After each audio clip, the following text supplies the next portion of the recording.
Good morning, HD. Welcome to school this Tuesday morning.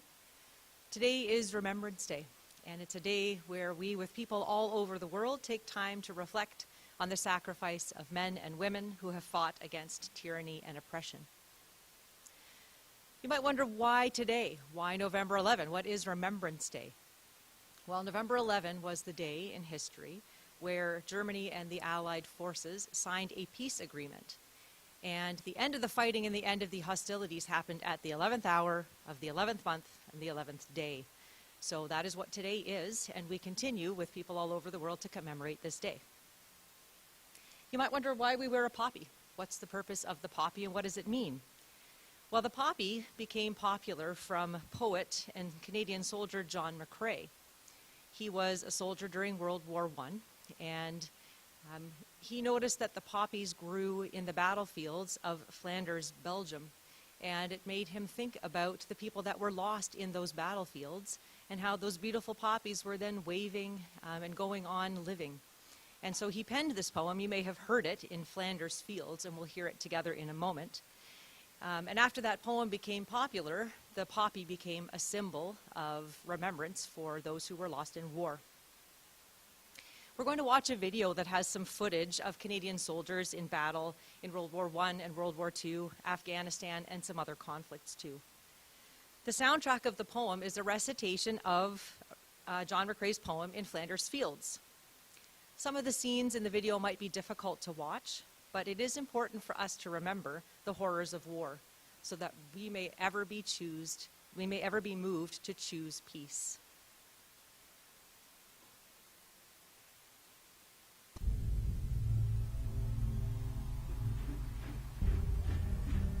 In Flanders Fields,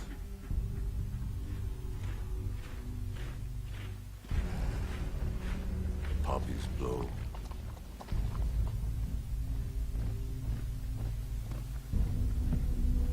Between the crosses, row on row that mark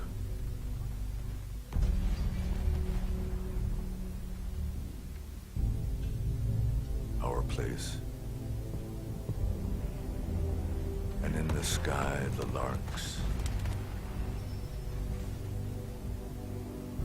still bravely singing, fly, scarce heard amid the guns below. We are the dead.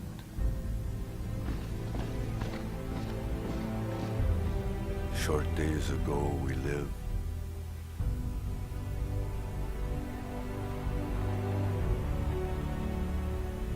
Felt dawn.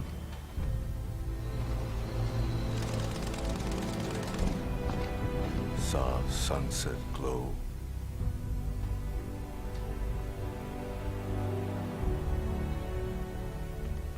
Loved. And were loved. And now we lie in Flanders Fields.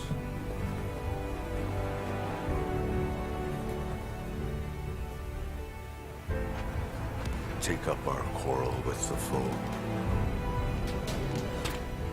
To you from failing hands, we throw the torch. Be yours to hold it high. If ye break faith with us who die.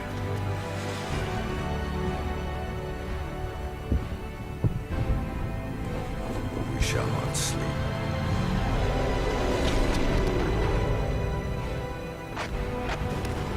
Though poppies grow in Flanders Fields.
Many of us have family stories from World War II, or even personal stories of more current wars. Some in our school know firsthand what living through a war feels like, and we want to acknowledge the impact that war has on the security and physical health and mental wellness of those who are impacted. My family has memories of the war from the occupation of Holland in World War II, and I'm going to share a story that was written by my Uncle Bill Smouter. You can see him there on the slide at the age of about 11 or 12. This is a true story, a story that took place many years ago in Rotterdam in the Netherlands. So I'll tell the story from my Uncle Bill's perspective. I was born in Rotterdam, and I lived there the first 16 years of my life. For us, the war started in 1940 and lasted 5 years. By the end of 1944, things were getting pretty desperate. There was hardly any food, there was no gas, no electricity, and the enemy had dragged away anything of value that they could use in warfare. Many people were dying from hunger and disease. It was December of 1944, a cold, wet winter month. My family at that time consisted of my mother, my 3 sisters, and me. I was a very skinny, almost 9-year-old boy. You can see my Uncle Bill there in the picture on the slide with his mother and his sisters. He's the kid in the back that's standing over there by the wall. This photo was taken just after the war when my Aunt Meg was born, another little sister. Going on from my Uncle Bill's words. We lived behind and above our fruit and vegetable store. To get into our house, you had to come in through the store. We had no back door, no garden, no yard. At this time, there wasn't much left in the store to sell. The enemy had occupied Holland for 4.5 years already, and pretty well everything was gone from most stores, with little to no supplies coming in anymore. 2 months earlier, one of our neighbors had betrayed our family and told the German soldiers who were occupying our city that we had a grown man still hiding in our house.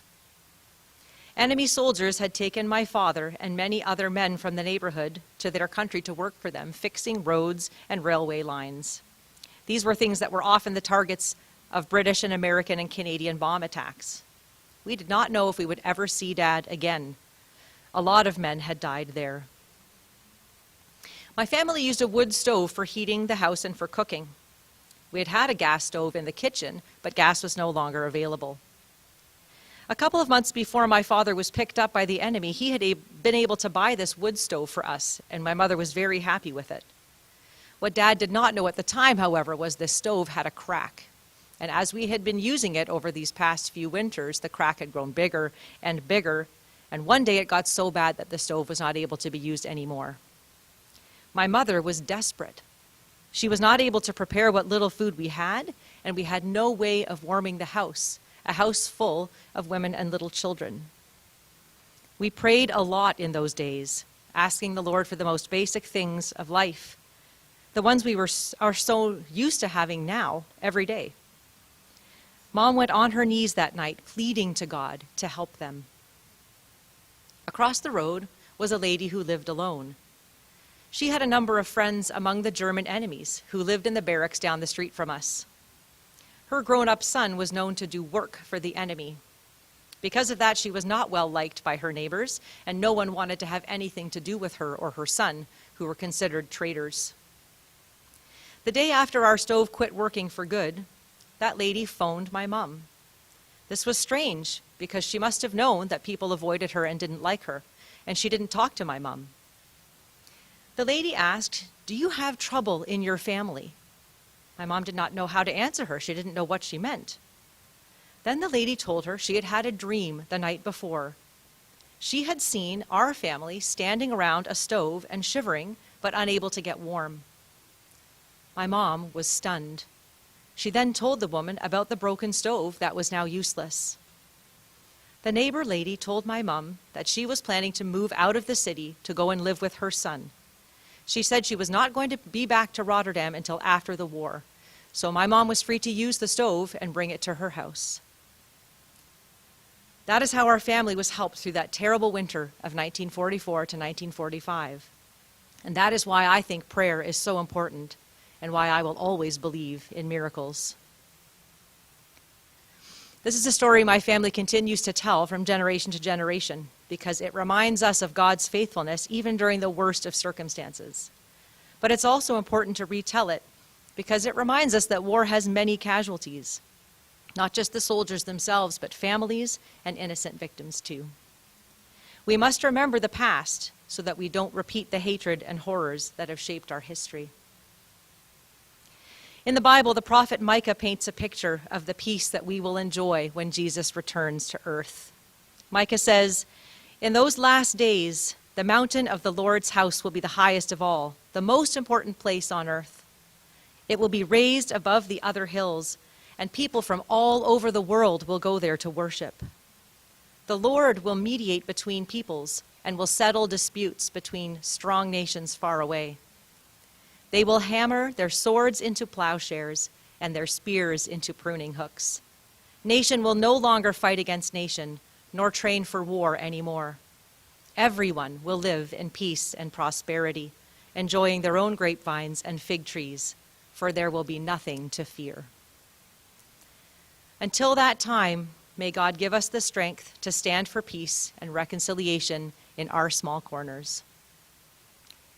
At 11 o'clock today, we will observe 2 minutes of silence to reflect and remember those who have fought and died for the peace that we enjoy today. Thank you, HD, for listening and for reflecting on the importance of Remembrance Day.